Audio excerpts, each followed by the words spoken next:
Lucas 2, capítulo 2, comenzando en el verso 8 hasta el 14.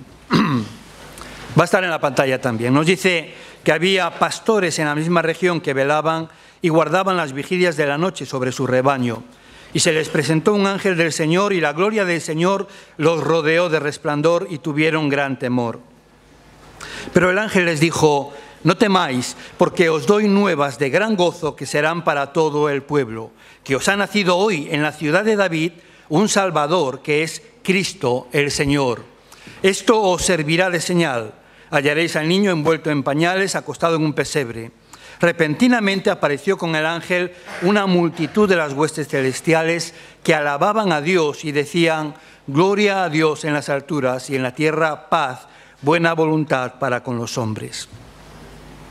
Ese es el registro que Lucas, en un momento determinado, decidido a investigar acerca de la vida de Jesús y por tanto empieza a entrevistar a personas que le conocieron, a María, acerca de cómo ocurrió todo. De ahí empieza a recopilar información para Teófilo, a alguien interesado en el Evangelio, a quien quiere mostrarle de alguna forma cuál ha sido la verdad de los hechos acontecidos últimamente, y que comienzan con precisamente este evento que llamamos Navidad.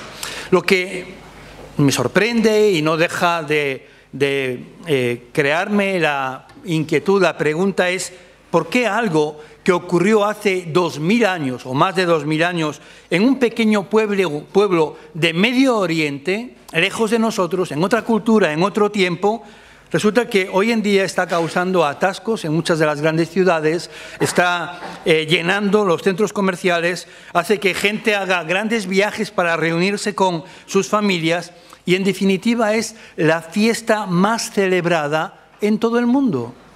¿Cómo es que algo tan pequeño, inicialmente, que un niño nace en un pueblo lejano, en un pequeño pueblo, en uno de entre muchos, ¿verdad?, en Medio Oriente, resulte que haya provocado tal transformación en la historia y en la humanidad?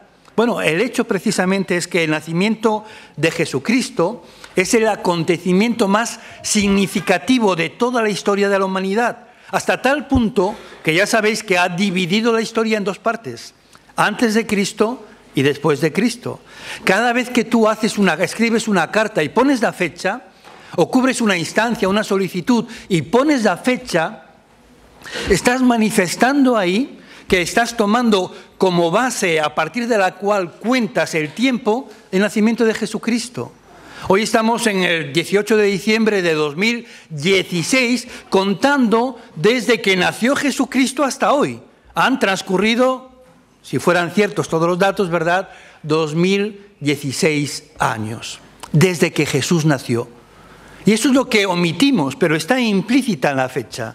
Hoy es el año 2016 desde que Jesús nació. En la actualidad, yo creo que corremos un riesgo, que ya se ha comentado muchas veces, y ese de vaciar de contenido, de significado, lo que es la Navidad. Por eso la pregunta de ¿por qué celebrar la Navidad? Si preguntáramos a la gente qué es para ellos la Navidad, encontraríamos que unos dirían: bueno, es un tiempo de vacaciones, o es un tiempo para reunirse las familias, o es un tiempo para hacer y recibir regalos, o un tiempo de compras porque hay buenas ofertas.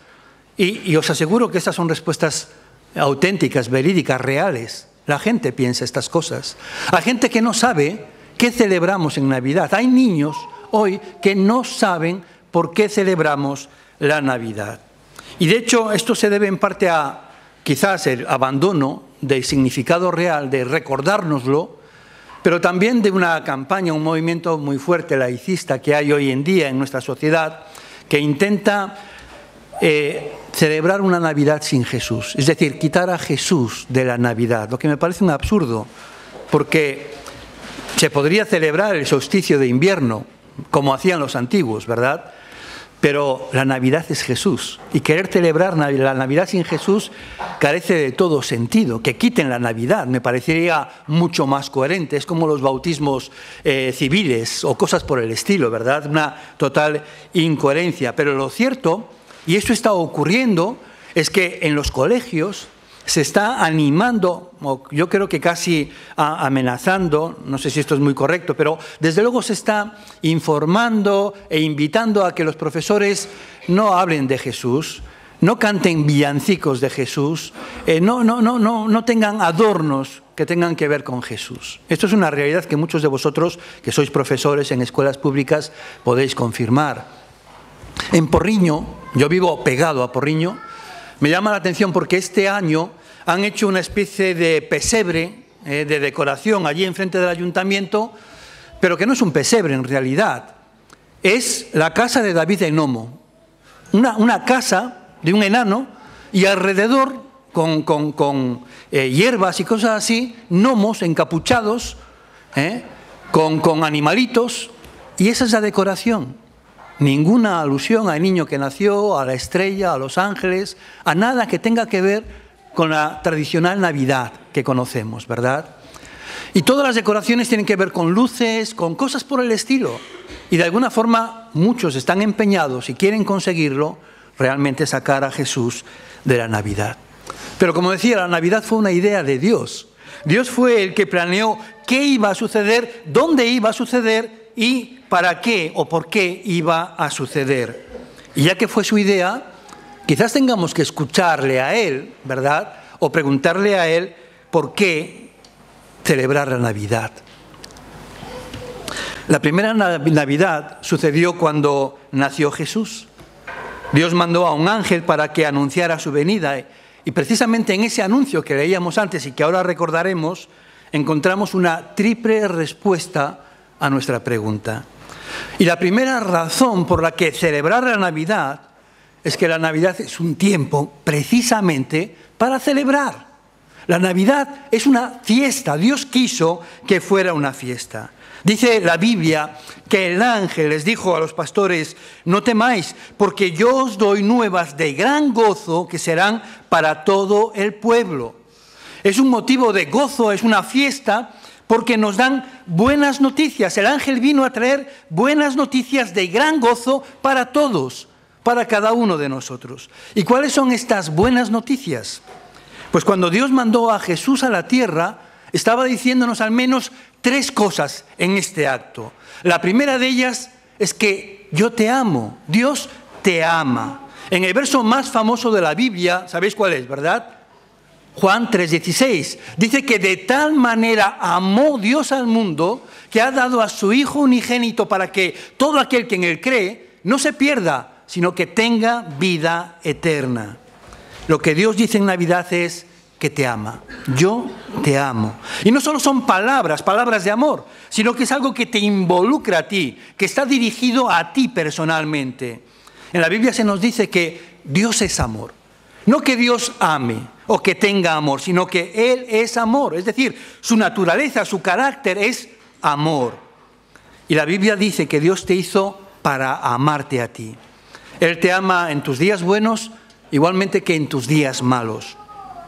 Te ama cuando lo sientes y cuando no lo sientes. Te ama cuando crees que lo mereces y también cuando te crees que no lo mereces. Porque el amor de Dios no se basa en lo que tú haces, no se basa en tus méritos, sino que se basa en quién es Él. Y Dios es amor. Cuando hablamos del amor de Dios, yo estoy convencido, y lo hago mirándome a mí mismo, que soy incapaz de llegar a comprender o de abarcar el significado completo de lo que significa, de lo que es ese amor de Dios. No tengo la capacidad cerebral ni emocional para comprender cuánto Dios nos ama.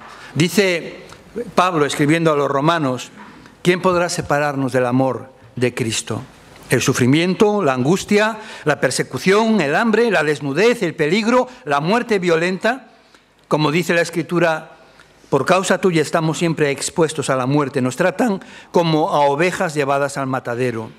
Pero en todo esto salimos más que vencedores por medio de aquel que nos amó. Por eso, continúa, estoy convencido de que nada podrá separarnos del amor de Dios.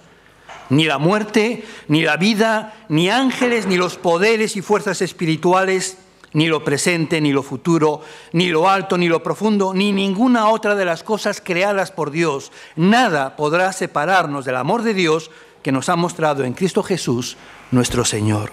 Esta es parte de la buena noticia que se nos da en Navidad, pero hay más buenas noticias. La segunda buena noticia es que Dios está contigo.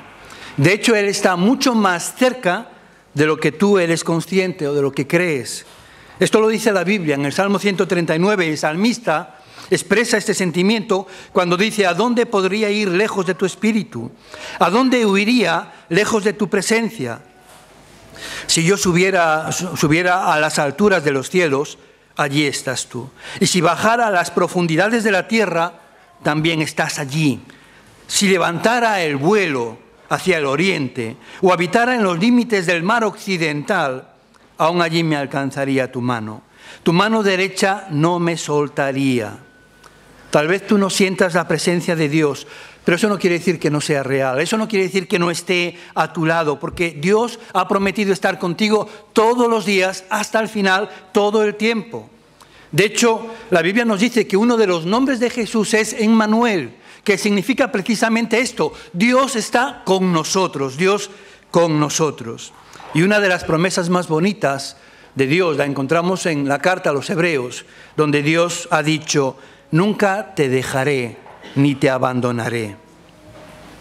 Quizás alguna vez tú te has sentido abandonado por tu familia, por los amigos, por una persona a la que has amado de verdad y ella te ha dado la espalda.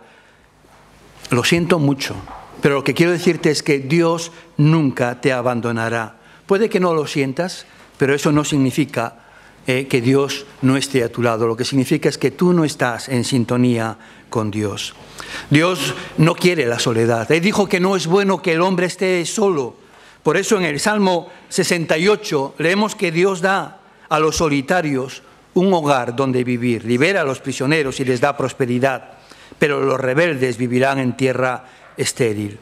Dios da a los solitarios un hogar donde vivir. ¿Qué significa esto? Lo hemos dicho muchas veces.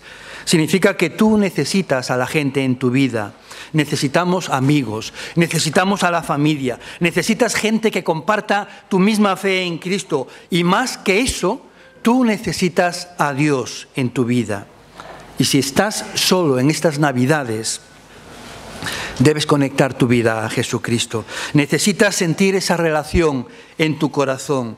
Porque cuando Dios está dentro de ti, cuando Dios está en tu vida, tus miedos son removidos. Y entonces ya no tienes que preocuparte, ni desesperarte, ni angustiarte por qué va a ocurrir en estas Navidades o el próximo año, porque sabes que vas a estar en un lugar seguro. Ahora, Dios no solo te ama, no solo está contigo, sino, y esta es la tercera buena noticia que comparte el ángel, es que Dios está por ti. Él no está en contra de ti. Él no es ese Dios que a veces se nos ha presentado enojado o severo, mirando con un rostro serio, como un juez vigilante, esperando cada error que cometas para señalarte. Eso es pecado, lo has hecho mal, estás condenado. Esa no es la imagen de Dios que nos presenta la Biblia, ¿verdad? Él, al contrario, en absoluto quiere hacerte la vida miserable o arruinarla o cosas por el estilo. Él quiere que ganes, Él quiere que tengas éxito, que tu vida tenga propósito, sentido y significado, porque Dios está de tu parte. Y esa es la buena noticia de la Navidad. De hecho, Jesús dijo esto en el Evangelio de Juan, en el capítulo 3, el verso siguiente al 16, el 17. Dice: porque Dios no envió a su Hijo al mundo para condenar al mundo, sino para salvarlo. ¿Lo habéis escuchado bien? Dios no envió a su Hijo al mundo para condenar al mundo, sino para salvarlo. Hay gente que le tiene miedo a Dios. Y a lo mejor estás aquí tú, y también tú tienes miedo de encontrarte con Dios porque piensas que esto va en tu contra. Porque Él conoce perfectamente tus engaños, tus mentiras, tus faltas, tus errores, tus pecados. Y a veces podemos pensar que si nos acercamos a Dios, Él va a sacar a la luz todo aquello que tratamos de esconder, las tonterías que hemos cometido, nuestros errores, nuestros pecados. Pero la Biblia nos dice que Jesús no vino al mundo para condenarlo. Él vino para salvarlo. Y de eso tratan las buenas noticias. No solo estoy contigo, no solo te amo, también estoy por ti. La Biblia nos dice en Romanos que, ¿qué pues diremos a esto? Si Dios es por nosotros, ¿quién contra nosotros? Piensa en esto. Dios ha creado todo el universo, el mismo que ha puesto las estrellas en su lugar, que diseñó la tierra y la puso en el lugar perfecto para que existiera la vida y que nosotros pudiéramos tener existencia. Él dice, yo te amo, estoy contigo y a tu favor, estoy de tu parte. Personalmente me gusta pensar en esto y pensar que, aun cuando no lo entienda, yo le agrado a Dios. Y si me agrado a mí mismo y a ti no te caigo bien, ese es tu problema. Yo pienso, eres tú, es raro. Si a Dios le gusto y yo veo que estoy bien, entonces tú eres el que piensas diferente, ¿verdad? La verdad es que trae mucha confianza pensar que tienes a Dios de tu parte y que Él te ama de manera incondicional. Jesús vino para salvarnos y no para espantarnos. Por eso las primeras palabras del ángel a los pastores fueron, no temáis. Sabéis que en la Biblia esta expresión, no temáis, aparece 365 veces. Son las primeras palabras que siempre Dios dirige a los hombres, no temáis. Una vez para cada día del año, cada día puedes leer un versículo que comienza diciendo, no temáis, ¿verdad? Porque Dios no quiere que tengas miedo.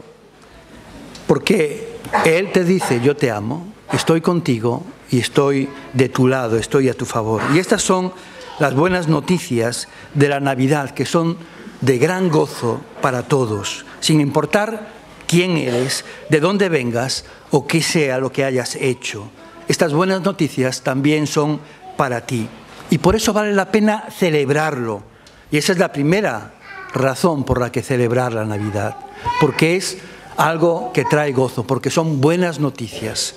La segunda razón es porque la Navidad es un tiempo de salvación. Y esta razón la encontramos en la segunda expresión, la segunda declaración que hace el ángel. Dice Lucas, reproduciendo las palabras del ángel, dice que os ha nacido hoy en la ciudad de David un Salvador que es Cristo el Señor. Y quiero llamar vuestra atención sobre el pronombre que utiliza aquí de una forma intencionada totalmente. Os ha nacido, es decir, es para vosotros. No es algo genérico, no es algo histórico, no es algo que ha ocurrido en el mundo, es algo que ha ocurrido para ti. Precisamente la traducción, el significado literal de la palabra natividad, Navidad, que viene del latín nativitate, quiere decir que nace vida para ti. Y esto es lo maravilloso, es para ti esta noticia. Os ha nacido, es algo personal, nos ha nacido a nosotros. Y déjame que te diga que Dios no desperdicia ninguna energía. Él no hace algo que no necesite o que no tenga un propósito, no hace nada por ociosidad o para nada. Al contrario, Él cuando hace algo es porque es algo que tiene un propósito. Y si tú crees que no necesitas un Salvador, créeme, Dios no habría hecho todo el esfuerzo para mandar uno si tú de verdad no lo necesitaras. Pero el hecho de que Él haya mandado un Salvador a la tierra quiere decir que tú y yo necesitamos un Salvador, lo creas o no lo creas. Habréis visto o habréis escuchado que en momentos de crisis, en momentos de grandes apuros, en momentos de angustia, en momentos de grandes dificultades, personas que ni creen en Dios o no han creído en Dios en toda su vida, en ese momento le piden ayuda a Dios. A veces frente a la muerte, mucha gente frente al abismo de la muerte, a la incertidumbre que supone, ¿verdad?, transitar por esa puerta, muchos claman a Dios. Y esto me dice que en algún momento de nuestras vidas todos nos damos cuenta de que necesitamos más poder del que hay en nosotros mismos. Necesitamos a alguien que nos ayude a resolver nuestros problemas o que nos rescate de los aprietos en los que nos encontramos o que nos salve de algo de lo que no podemos librarnos con nuestras propias fuerzas. Hay muchas cosas de las que la gente quiere ser salva y a lo mejor tú tienes tu propia lista, tus propias ideas. Pero lo que yo quiero decirte es que la salvación es algo tridimensional. En primer lugar, tú eres salvo para algo, eres salvo de algo y eres salvo por algo. Y quiero explicártelo. Jesús vino para salvarte en primer lugar del pecado. Pero ¿de qué trata el pecado? Cada uno tiene su propia idea y su propia lista y considera, ¿verdad?, que hay cosas que están mal. De hecho, en muchas iglesias, y esto para mí fue una sorpresa descubrirlo, en la puerta de entrada tienen al lado, en la pared que está pegada a la puerta, tienen lo que llaman el dogma, que consiste en las reglas que tienes que cumplir para ser miembro de esa congregación. Normalmente el dogma dice cosas como no, o un creyente, un cristiano, no fuma, no bebe, no baila, no viste de forma indecorosa. Generalmente en esto consiste el dogma. No usa zarcillos. Y cada iglesia tiene su propia lista de las cosas que ve mal. Y sabéis que esto es polémico, porque depende a veces por cuestiones culturales, pues no puedes beber vino, o no puedes hacer esto, o no puedes hacer lo otro, o no puedes llevar camisa de manga larga, o al contrario, de manga corta. Hay cuestiones que a veces no entendemos, pero se dan. E incluso cuando pensamos en listas, es decir, de lo que cada uno ve mal, generalmente recurrimos a la autojustificación. Y yo veo en ti que tus pecados son peores que los míos. Yo lo hago, pero tengo mis razones para hacerlo. Pero en ti lo veo fatal. Y te critico lo que yo también hago, ¿no? Pero te critico a ti por ello. Si no, pienso, bueno, yo lo hago, pero mira que tú, lo que tú haces, eso es mucho peor. Y esto como que nos alivia. Si realmente ser cristianos consistiera en una lista de cosas que no puedes hacer, los mejores creyentes son los que están en el cementerio, porque ellos no hacen nada, ¿verdad? Pero el ser cristiano no es no hacer, no tiene nada que ver con esto. Cuando la Biblia nos habla de pecado, distingue entre el pecado y los pecados, distingue entre el pecado y el fruto del pecado. El fruto, la consecuencia del pecado tiene que ver con mentiras, robos, pleitos, iras, disensiones. Todo eso es consecuencia de haber permitido que el pecado anide en tu corazón. Pero el pecado es más una cuestión de actitud, es una cuestión de orgullo, de ego, ¿verdad? De enaltecimiento del ego. Es un problema que tiene que ver con el yo. Es cuando uno cree que yo no necesito a Dios, yo quiero hacer lo que a mí me dé la gana, yo soy mi propio Dios, no quiero que nadie se meta con mi vida y voy a hacer lo que yo quiero. Y esto la Biblia dice que es pecado. Es pecado porque estás de alguna forma negando la autoridad que Dios tiene sobre tu vida. Es como si en un reino, de repente tú dijeras, yo no me someto a ninguna ley de otro rey que no sea yo. Ya el rey puede dictar las leyes que quiera, yo voy a hacer lo que me dé la gana. Y eso se llama sedición. Hablaremos de ello un poco más adelante. En todo caso, la Biblia dice que todos hemos tenido en algún momento esa actitud en nuestras vidas. Leemos en Romanos 3:23, porque todos han pecado y están lejos de la presencia gloriosa de Dios. Y esto quiere decir que tú y yo, todos lo hemos hecho. Y que el problema del pecado nos separa de Dios. Esto nos lo dice también Isaías. Pero las maldades que habéis cometido han levantado una barrera entre vosotros y Dios. Vuestros pecados han hecho que Él se cubra la cara y no quiera oíros. Cuando tú dices, Dios, no me importa, si solo quiero hacer lo que yo quiero hacer, entonces no te sorprendas de que tus oraciones ni lleguen al techo. Porque hay una separación entre tú y Dios. Y es por eso que Dios mandó a Jesús como Salvador. De esto trata la Navidad. Jesús vino para liberarnos del pecado. Pero además de eso, necesitamos también muchas veces no solo ser liberados del pecado, sino librados de nosotros mismos, de ese yo rebelde, ¿verdad? En esencia. Yo no sé si alguna vez te has dado cuenta de que tú eres el más grande problema que tienes, que muchos de los problemas que hay en tu vida están provocados por ti. que tiene que ver con tu carácter, que tiene que ver con tu hipersensibilidad, que tiene que ver con tus propias reacciones, con tus malas decisiones, con tus equivocaciones, que ha sido todo esto lo que ha hecho que hicieras tonterías o que metieras la pata o que te metieras en problemas. ¿Alguna vez has sentido que tu vida estaba fuera de control? Si es así, te voy a decir algo que espero que te consuele. Y es el mal de muchos, esto es muy frecuente, esto nos pasa a todos. Todos en algún momento quizás nos damos cuenta de que realmente, aun cuando culpamos a otros por lo que nos pasa, ha sido nuestra propia responsabilidad. Que sí que me dijeron, pero yo era el que quería. Y yo tomé la última decisión. Y yo me dejé seducir, ¿verdad? Y en ese sentido, el apóstol Pablo nos presenta esa lucha que había dentro de él. Recordáis, él decía, yo veo lo bueno y quiero hacer lo bueno, pero no hago lo bueno que quiero, sino lo malo que no quiero. Eso es lo que hago. Y esa dicotomía, esa guerra civil interior en él mismo, le llevaba a exclamar al final del capítulo 7, desdichado de mí, ¿quién me librará del poder de la muerte que está en mi cuerpo? ¿Sabes cuál es nuestro problema? Que tratamos de encontrar soluciones en lugares equivocados.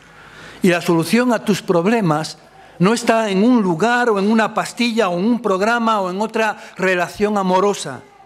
La solución a tus problemas se llama Jesucristo. Y tú necesitas un Salvador. De eso trata la Navidad. En segundo lugar, Jesús vino a salvarte para un propósito. Esto lo dice la Biblia en Timoteo, en la segunda carta a Timoteo, donde dice que Dios nos ha salvado y nos ha llamado a ser un pueblo santo, no por lo que nosotros hayamos hecho, sino porque ese fue su propósito y porque nos ama en Cristo Jesús. Ese fue su propósito. Mirad lo que dice en Efesios. Dios nos había escogido de antemano para que por nuestra unión con Cristo recibiéramos nuestra parte en la herencia de acuerdo con el propósito de Dios, que todo lo hace según su buen parecer, y lo ha hecho así a fin de que nosotros, que fuimos los primeros en poner nuestra esperanza en Cristo, vivamos para que Dios sea alabado por su grandeza. ¿Qué quiere decir esto? Pues algo muy sencillo, que Dios tiene un plan y un propósito para tu vida. Él sabe qué es lo mejor que para ti. Y obviamente lo sabe mucho mejor que tú, aunque no lo creas. Aunque tú creas que sabes lo que te hará feliz, que sabes lo que te gusta, que sabes lo que es bueno para ti, estás equivocado. ¿Cuántas veces ya has tomado decisiones equivocadas y al final no resultó como tú esperabas? Y has salido dañado, herido o frustrado. Dios sabe lo que es bueno para ti. Y Él no solo te salvó del pecado, sino que te salvó para su propósito, para que puedas cumplirlo en tu vida. ¿Y sabes algo? Dios nunca estará completamente satisfecho hasta que tú puedas encontrar ese propósito y sea una realidad en tu vida. ¿Estás cansado de vivir una vida sin sentido? ¿Buscas algo más que solo vivir para ti? Nuestra cultura es totalmente egocéntrica. Yo lo valgo porque sí, para mí, yo en primer lugar, después yo y tercero yo, ¿verdad? Y constantemente se nos invita a pensar en nosotros. Pero Dios dice que tú fuiste creado para algo más que para vivir para ti. Necesitas convertirte en lo que Dios quiere que seas, porque nunca encontrarás significación o importancia viviendo solo para ti. Esto lo vas a hallar cuando vivas el propósito de Dios en tu vida. Tú fuiste hecho por Dios y para Dios. Y hasta que no comprendas esto, la vida nunca tendrá sentido. ¿Ya lo has intentado todo y no eres feliz? Pues eso es porque no lo has intentado todo. ¿Por qué no intentas en estas Navidades darle una oportunidad a Jesús e invitarlo a que venga a tu corazón? Lo tercero de lo que Jesús vino a salvarnos, o por lo que Jesús vino a salvarnos, es por gracia, por su gracia. ¿Y qué significa esto? ¿Qué es la gracia? La gracia es un regalo, es algo que tú no mereces, es algo que no puedes conseguir por tus propios méritos, que no puedes comprar tu salvación ni puedes pagar tu entrada al cielo, que no eres lo suficientemente bueno para llegar allí, porque el cielo es perfecto y tú no. Por cierto, yo tampoco, ¿verdad? Ya lo sabéis. Y es por eso que Jesús, que sí es perfecto, vino para darnos su gracia. Vino para que no recibiéramos lo que merecíamos, sino para darnos lo que necesitábamos. Y gracias cuando Dios dice, voy a tomar tu problema y lo voy a hacer mío. Y tú puedes tener esto porque Jesús ya pagó por tus pecados, por todo aquello que te separaba de Dios. Dice en Efesios 2:8 que por gracia sois salvos, por medio de la fe. Y esto no de vosotros, pues es don de Dios. Y esto quiere decir que nadie puede hacer su propio camino al cielo. Lo siento, pero tus obras no son suficientemente buenas para hacerlo. Por eso la salvación solo se puede obtener cuando se recibe como lo que es, un regalo, un acto de gracia, algo que se nos da sin merecerlo. ¿Alguna vez has pensado por qué en Navidad nos hacemos regalos? Pues es porque precisamente Dios nos dio a su Hijo como un regalo para nosotros por gracia. Jesús fue el primer regalo de Navidad y al regalarnos nos recordamos que Dios nos dio el más grande de los regalos en todos los tiempos, ¿verdad? En tiempo de Navidad. La buena noticia de la Navidad es que Dios nos envió un Salvador. Jesús vino para salvarte de tus heridas, de tus malos hábitos, de tus complejos, pero vino para salvarte para un propósito, su propósito en tu vida. Y vino para salvarte por su gracia, un hermoso regalo. Y termino ya hablando de la tercera razón de la Navidad, por la que celebrar la Navidad. Y es porque la Navidad es un tiempo de reconciliación. Concluye el relato de Lucas diciendo que los ángeles gritaban, gloria a Dios en las alturas y en la tierra paz, buena voluntad para con los hombres. Hablando de reconciliación. ¿Qué es reconciliación? ¿Qué significa reconciliación? Es cuando una relación rota es restaurada. Cuando los esposos que se habían separado se juntan de nuevo, cuando el padre y el hijo vuelven a tener paz y armonía, cuando las naciones hacen a un lado sus diferencias. Reconciliación es paz en la tierra y buena voluntad entre los hombres. Y permíteme que te pregunte, ¿en dónde necesitas tu paz en estas Navidades? ¿En qué área, en qué aspecto de tu vida? ¿En tu casa? ¿En tus relaciones? ¿Con un amigo? ¿En el trabajo? ¿Con un compañero? ¿En tu mundo? ¿Dónde necesitas paz en tu vida? Nunca habrá paz en el mundo hasta que haya paz en las naciones. Y nunca habrá paz en las naciones hasta que haya paz en las comunidades. Y nunca habrá paz en las comunidades hasta que haya paz en las familias. Y nunca habrá paz en las familias hasta que haya paz en cada individuo. Y nunca habrá paz en los individuos hasta que invitemos a Jesús, el príncipe de paz, a reinar en nuestros corazones. Dice Isaías, porque nos ha nacido un niño. Dios nos ha dado un hijo al cual se le ha concedido el poder de gobernar y le darán estos nombres: Príncipe de la Paz. ¿Qué paz es la que se nos da en Navidad? ¿Qué paz es la que viene a traer Jesús a nuestras vidas? Pues la Biblia nos habla de tres tipos diferentes de paz. En primer lugar, la paz con Dios. Esta es la paz espiritual. Yo no sé si te has dado cuenta, pero cuando tratas de vivir tu vida sin Dios, estás en guerra con Dios. Es lo que decíamos antes, cuando tú dices que vas a ser tu propio Dios, es como ese súbdito que dice, ya no reconozco al rey, yo me erijo en mi propio rey en este mismo territorio.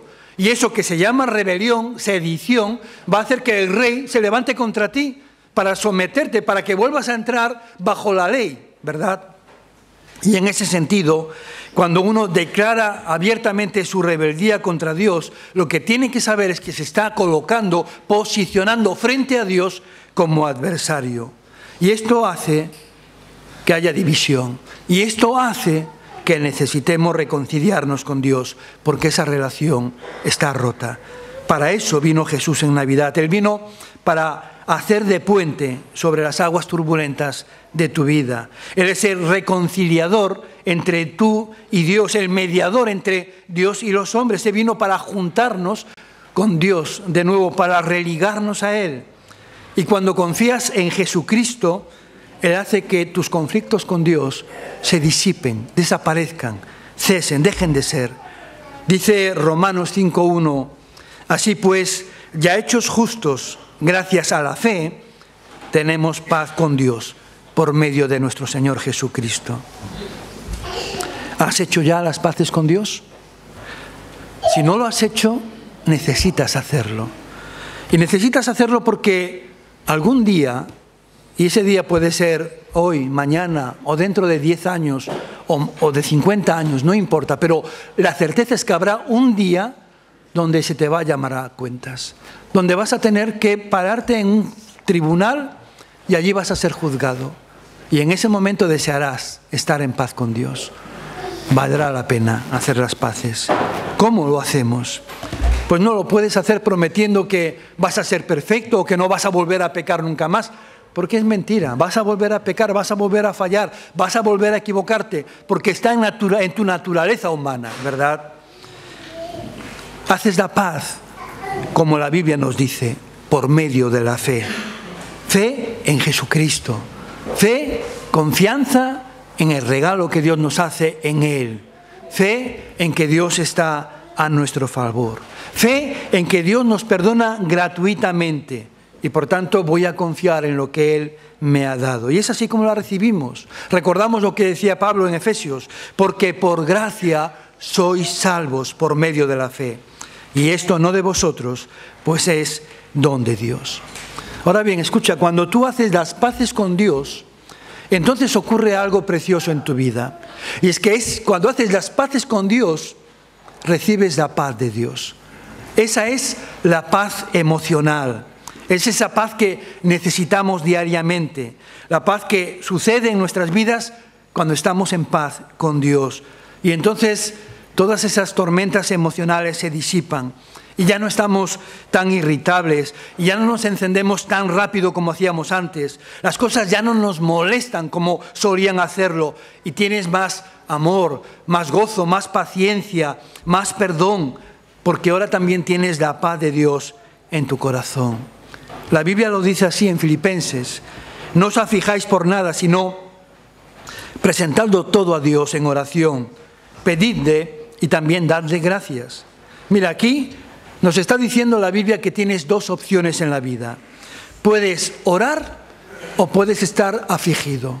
Puedes orar o puedes preocuparte por las cosas. Esas son las dos opciones que tú tienes. Y en cada circunstancia, estas dos opciones vas a tener que confrontarlas. Vas a tener que hacer una elección.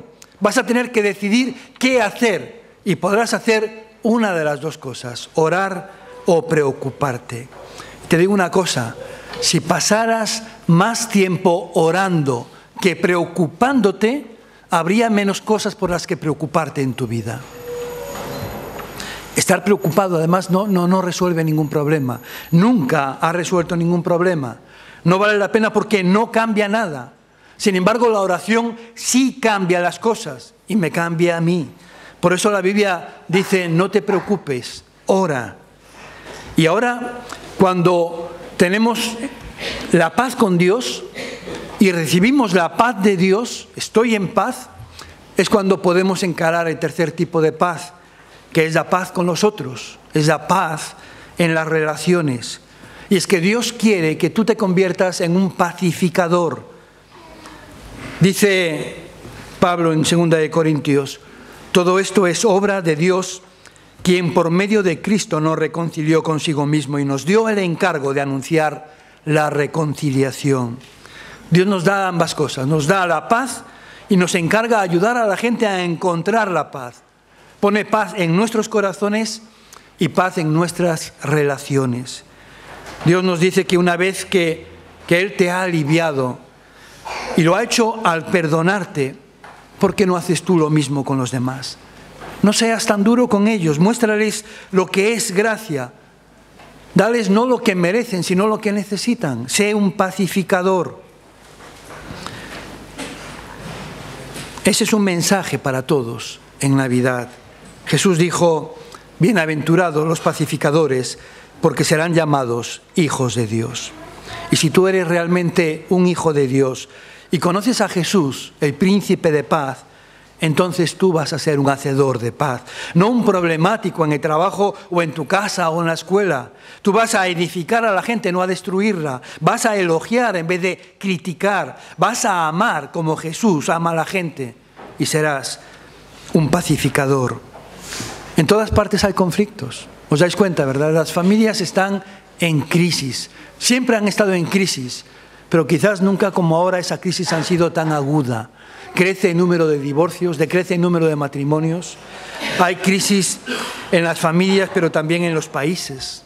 Constantemente vemos como hay guerras, refugiados, que son personas que huyen de sus países porque están siendo masacrados, porque hay amenaza de muerte, porque quieren salvar a sus familias. Y todo eso es por la violencia, todo eso es por los conflictos. Algo que necesita el mundo, yo diría lo que más necesita el mundo en este momento, en este tiempo, en esta generación es paz en la tierra y buena voluntad para con los hombres. Y este es el original mensaje de la Navidad. La Navidad es el mejor momento para mostrar la gracia de Dios a los demás, cuando se nos recuerda que la gracia de Dios se ha demostrado porque de tal manera amó Dios al mundo que dio a su Hijo unigénito. Él nos dio lo que necesitábamos y no lo que merecíamos. Y nos dice que esto es lo que nosotros tenemos que hacer con los demás. Alguno puede decir, bueno, eso para mí está bien, suena muy bonito, pero para mí es imposible, porque lo que me hicieron es muy fuerte. Yo no puedo perdonarlo. Y es verdad, ¿sabes? Estás en lo cierto, tienes toda la razón. No puedes perdonarlo. Es por eso que necesitas a Jesús. Necesitas algo más de lo que hay en ti para poder hacer esto que tú no puedes hacer en tus propias fuerzas. Necesitas a Jesús para perdonar, porque tú no puedes, porque duele demasiado. Y es por eso que, porque no puedes, sigues estando en amargura, aun cuando quizás lo que te hicieron ya ha pasado hace mucho tiempo.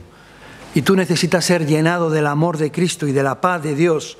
Y de eso trata la Navidad. Y hasta que eso no suceda, no podrás olvidar, no podrás perdonar. Y vas a llevar tus heridas al año siguiente.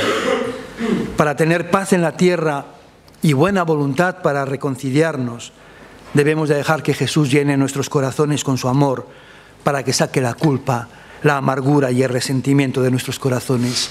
Y así podamos amar a los demás de la misma forma que Jesús nos ama a nosotros y les ama también a ellos. ¿Por qué celebrar la Navidad? Porque vale la pena, porque es un tiempo de celebración, es un tiempo de buenas noticias, donde Dios nos dice que nos ama, que está con nosotros y por nosotros, porque es un tiempo de salvación, donde Dios envió a su Hijo a morir por nuestros pecados, a pagar el precio que nosotros teníamos que pagar para salvarnos de nuestros pecados, para salvarnos para un propósito que es lo mejor que podemos hacer en nuestras vidas y para mostrarnos su gracia. Y porque gracias a eso podemos tener paz con Dios, la paz de Dios y paz en nuestras relaciones. Yo siempre que comienza el año, no sé si al principio, pero este año sí. Yo creo que desde antes ya de que comenzara el año soñé en hacer de estas Navidades unas Navidades muy especiales, una gran celebración. Al final me he quedado muy frustrado, pero eso es otra historia, ¿eh? La cuestión es que creo que tenemos que esforzarnos para no caer en el engaño de sacar a Jesús de la Navidad, de quedarnos solo con la fiesta, de olvidarnos del verdadero significado de la Navidad, pero tampoco caer en el otro extremo y dejar de festejar, dejar de celebrar, porque Dios nos ha dado motivos para que celebremos la Navidad. ¿Oramos? Padre, y te damos gracias, Señor, porque en estas fechas podemos recordar, en primer lugar, tu gran amor por nosotros. Porque sin que tú nos hayas mirado y nos hayas amado de forma incondicional, sabiendo cómo somos y cuál era nuestra postura ante ti de enfrentamiento, de enemistad, tú hayas querido, Señor, recorrer toda la distancia que nos separaba. Siendo tú el ofendido, hayas venido y hayas tomado la forma de hombre, renunciando a tu gloria, a todo lo que tú tenías derecho, para hacerte siervo, para venir a servirnos, para ocupar nuestro lugar en el madero, para morir en la cruz en nuestro lugar. Señor, es algo que ni podemos llegar a comprender ni abarcar, pero sí experimentar como regalo. Gracias, porque a pesar de nuestra dureza, a pesar de, Señor, perseverar en el mal, a pesar del rechazo constante a tu invitación, tú has seguido llamando a la puerta hasta seducirnos, hasta conquistarnos, hasta que te abrimos nuestros corazones. Y entonces, Señor, nos has regalado, nos has dado abundancia, nos has dado bendición sobre bendición. Nos has traído una vida llena de significado y propósito, Padre. Y entendemos que tu voluntad es no solo agradable, es lo perfecto, Señor. Es mejor que bueno, es lo mejor, lo perfecto. No hay nada que se pueda igualar, que se pueda comparar a lo que tú has soñado para nosotros. Y nuestro deseo es poder vivir en el centro de tu voluntad, poder descubrir tu propósito y vivir conforme a él. Llevar adelante, Señor, la misión que has puesto en nosotros al encomendarnos la tarea de la reconciliación, el mensaje de la paz. Y ayúdanos, Señor, a perdonar como somos perdonados, a amar como somos amados por ti y a poder llevar la paz como hemos recibido de ti la paz en nuestros corazones. Señor, glorifícate en tu pueblo. Lo pedimos en el nombre de Jesús. Amén.